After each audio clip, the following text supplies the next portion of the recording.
Design is absolutely critical. There's nothing magic about a 3D printer. If you give it something very mediocre to produce, it will give you something mediocre back. If you design something that's a bit more sophisticated with an understanding of the technology, you will get something more sophisticated back. And when it's more sophisticated, it's more purposeful, it's more valuable, and you're using it properly. So, design is indistinguishable. You can't 3D print anything worthwhile without having properly designed it first. Mm-hmm. There's no shortage in the world today of people who claim to be champions and gurus.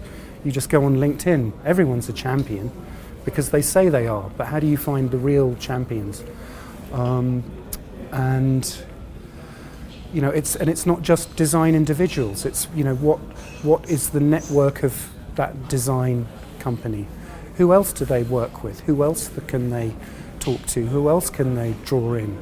Because design is collaboration, not just between a designer and a client, but the designer and any number of other people that they know that they can select to bring into things.